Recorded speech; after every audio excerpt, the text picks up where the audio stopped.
Baptême de Jésus, pour préparer son ministère, Jésus a été, nous l'avons entendu dans l'évangile de Matthieu, Jésus a été tenté par le diable, pour rappeler. Donc c'est après son baptême, il fut conduit par l'Esprit dans le désert pour y être tenté pendant 40 jours.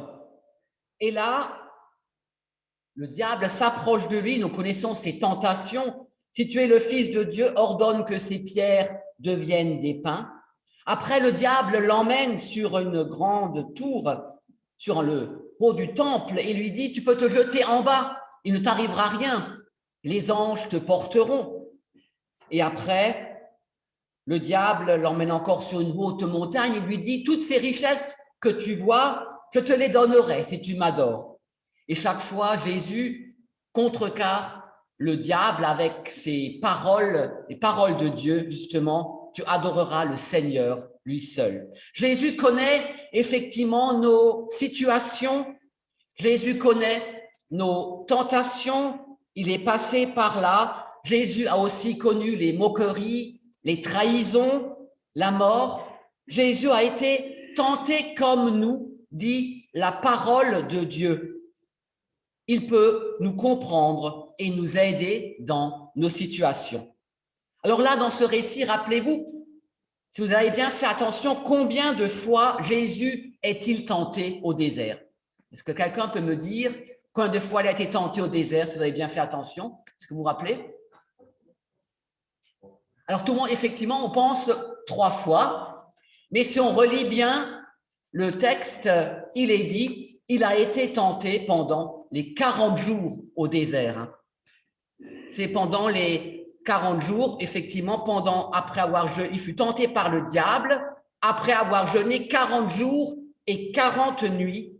Donc, c'est pendant 40 jours qu'il a été tenté par le diable. Et il y a ces 3 tentations qui sortent un peu du lot, les plus importantes. Pourquoi? Parce qu'il est normal, après 40 jours de tentation, qu'il a faim.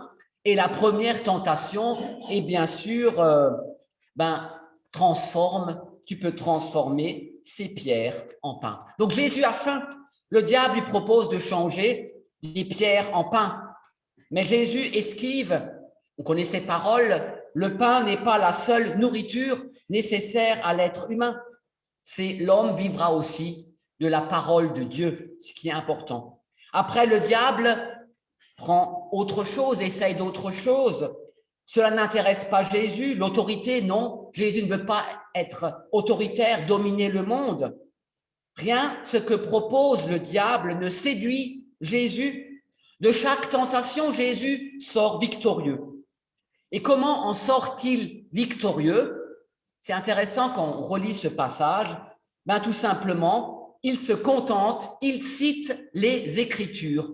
C'est la parole de Dieu qui peut nous rendre vainqueurs. Ces tentations de Jésus n'ont de sens pour nous que de nous mettre en garde, nous donner aujourd'hui aussi des moyens, des outils.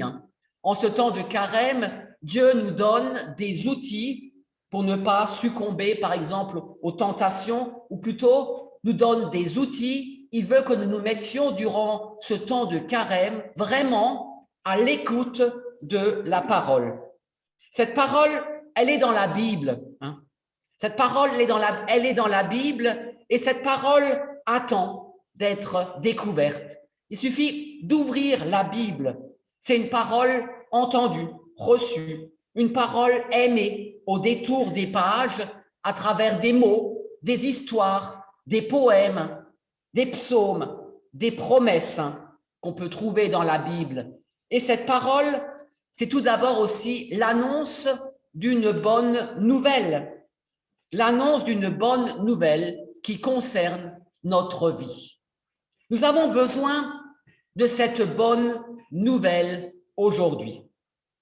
Nous avons besoin en ces temps difficiles de cette bonne nouvelle parce que la réalité du mal, la réalité de la tentation, du tentateur, cette réalité du mal est bien présente aujourd'hui. Qui ne s'est jamais posé la question « Et si Dieu est Dieu, pourquoi laisse-t-il le mal » C'est des grandes questions existentielles. Hein. Pourquoi le mal? Pourquoi la mort? Pourquoi la mort des innocents? Des questions qui me font douter. Ce sont des questions qui restent ouvertes. Ce sont des questions, des situations qui traversent notre vie de manière concrète. Un jour ou l'autre, chacun d'entre nous est confronté au mal, au malheur. Comment alors comprendre ce qui nous arrive? Où trouver des forces pour rebondir? N'est-ce pas cela, notre plus grande tentation ou encore notre épreuve? Oui, c'est notre épreuve. Hein. C'est ça notre épreuve. C'est plus que d'être tenté en ce temps de carême ou autrement, être tenté par le chocolat. Hein. C'est plus que d'être tenté par le chocolat. La tentation, c'est ce qui est au cœur de notre vie comme épreuve ou encore par ce par quoi je suis éprouvé. Hein. Qu'est-ce qui vous éprouve aujourd'hui? C'est pour cela que j'ai besoin de cette parole, de la lire, de l'écouter personnellement avec des frères et sœurs comme ce matin pour toujours mieux comprendre, mieux apprendre quels sont les chemins de Dieu, quels sont les chemins à emprunter, quelle est la volonté de Dieu. Des hommes et des femmes de la Bible. Quand on ouvre la Bible, il y a des hommes et des femmes qui ont vécu ces mêmes expériences que nous, des expériences de nuit, d'obscurité. Rappelez-vous Abraham, hein, cette grande foi d'Abraham hein, qui partit sur l'ordre de Dieu sans savoir où il allait partir. Abraham qui a été mis à l'épreuve par le sacrifice de son fils Isaac. Un jour, il lui a demandé, voilà, pour voir s'il aimait plus son fils que Dieu, de porter son fils au sacrifice. Bien sûr, en dernier moment, Dieu a empêché ce sacrifice, mais il a été mis quand même sous cette épreuve très difficile. Hein. Ou alors Job, hein, qu'on connaît, hein. Job, très juste, un homme juste, qui prie, qui aime Dieu, qui du jour au lendemain se voit privé de tout. Ses amis, ses parents, sa femme, ses enfants meurent et il perd ses biens, il perd sa santé, il perd ses forces, Job. Et pourtant, il doit passer par cette épreuve pour rester fidèle à Dieu. Très difficile. Ou alors l'apôtre Paul qu'on connaît. Paul qui constate dans sa vie qu'il y a une puissance plus forte que sa seule volonté. Hein.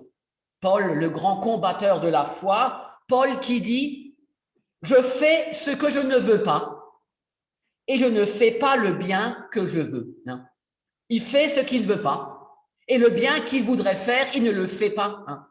C'est difficile pour lui. Hein. Il n'arrive pas non plus. Et même Jésus, éprouvé sur la croix et qui s'écrie « Pourquoi m'as-tu abandonné ?» Un pourquoi qui fait écho à nos pourquoi souvent dans la vie sans réponse. Nous sommes éprouvés. Nous sommes là dans une prière, une relation vivante, confiante du croyant avec son Dieu. Nous sommes dans cette prière, dans cette relation avec Dieu chaque jour, avec nos questions, avec nos parts d'ombre, de lumière, de mystère qui habitent notre vie. Et alors, si Jésus emploie la parole de Dieu pour résister au diable, à plus forte raison, nous avons besoin de cette même parole pour nous défendre contre l'ennemi de nos âmes. Et nous prions dans cette prière bien connue. Qu'est-ce que nous prions? Ne nous laisse pas entrer en tentation. Alors, c'est une belle traduction, c'est un changement. On a toujours prié, c'est vrai. Ne nous soumets pas à la tentation. Nous prions, ne nous laisse pas entrer en tentation. Et un autre mouvement, ne nous laisse pas entrer en tentation. C'est un mouvement, on pourrait dire, ne nous conduis pas en tentation.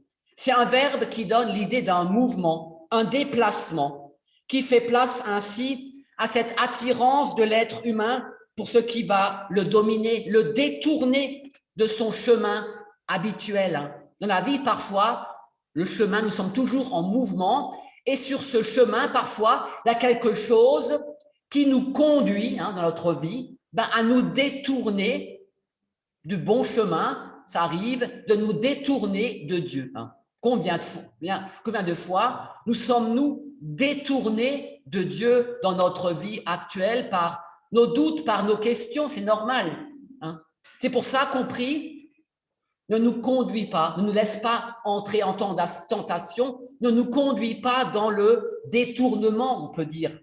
C'est lors de ce basculement, de ce déplacement, où je me détourne de la vraie voie, c'est ça qui fait tomber l'être humain.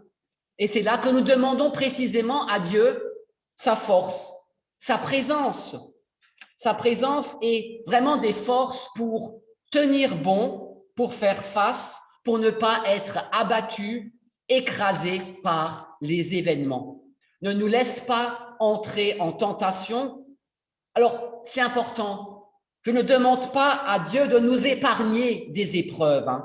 On ne peut pas demander à Dieu de nous épargner des épreuves. Les épreuves, elles font partie de notre condition humaine. Il y en aura toujours. L'épreuve est là.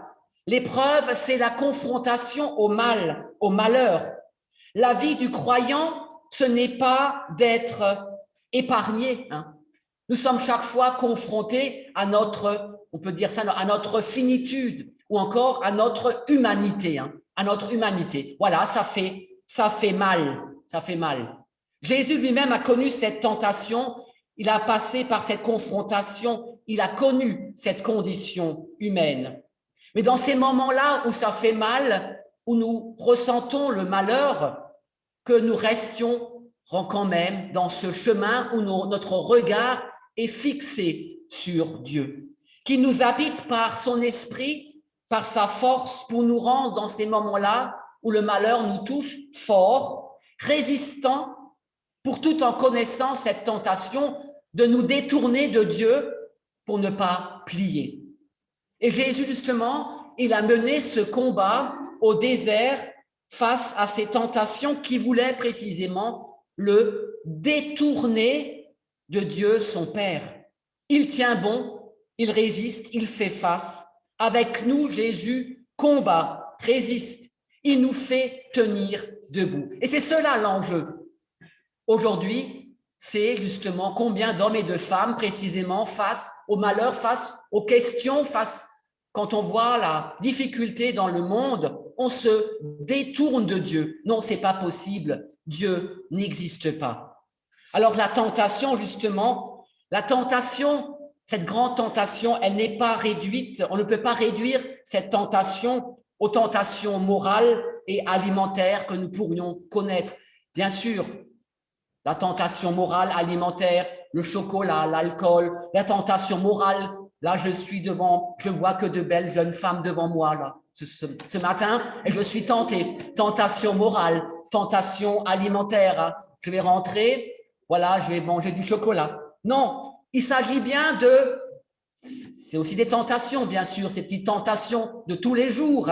Mais là, aujourd'hui, il s'agit bien, en ce temps de carême, de la grande tentation, la tentation de se perdre. La tentation de se perdre loin de Dieu. La tentation de se perdre loin de Dieu face à la question du mal, du malheur, du pourquoi, c'est d'être coupé de la source de la vie, être coupé de la source de l'amour qu'est Dieu, de sombrer ainsi dans la désespérance et le non-sens, d'être écrasé par d'autres puissances que celles de la vie. Et c'est ça, cette grande tentation, c'est de tomber justement dans le non-sens, dans la désespérance, d'être écrasé par d'autres puissances, la dépression, la mort, que celle de la vie. C'est être hors de ce chemin de la vie qu'est Dieu précisément. Et c'est pour cela que la suite de cette demande du Notre Père est très significatif, quand il est dit « Ne nous laisse pas entrer en tentation », mais après il est dit « Délivre-nous du mal ». Et l'ancienne traduction du Notre Père disait « Délivre-nous du malin ». C'est ne pas entrer en tentation, c'est ne pas être livré au mal. Et le mot traduit par mal évoque cette puissance de mort, cette puissance de mort à laquelle, en ces temps difficiles de crise sanitaire, nous sommes confrontés tous les jours, où nous sommes tentés précisément de dire « ben non, Dieu n'est pas là hein, », ou « je jette tout, voilà ». Non, cette puissance de mort opposée à Dieu, elle est opposée à la vie. Et ce qui est opposé à la vie, c'est cette puissance de mort que certains traduisent par malin. Le diable, un autre mot, c'est celui qui divise, celui qui arrête, on n'est plus centré sur Dieu, on est divisé. Hein. C'est ça le danger aujourd'hui en ces temps actuels. Et précisément en priant cette demande, ne nous laisse pas entrer en tentation, mais délivre-nous du mal, nous prenons conscience de ce qui est pour nous notre faiblesse, notre fragilité. C'est notre condition humaine et en même temps, nous plaçons ainsi notre confiance en Dieu. Chaque jour, je place ma confiance en son aide, son soutien, dans sa grâce. Lui qui a été au désert, il nous assure par sa parole. Par sa parole, il m'assure sa présence face à la tentation quotidienne. Lui qui a été confronté à la croix, au mal radical, en a triomphé au jour de la résurrection. Alors, face aux épreuves, comme face aux tentations, il nous promet en ce temps de carême, il nous promet sa force. Il nous promet sa force pour tenir bon, pour ne pas nous détourner de son chemin, pour choisir la vie, cette vie qu'est Dieu seul. Amen.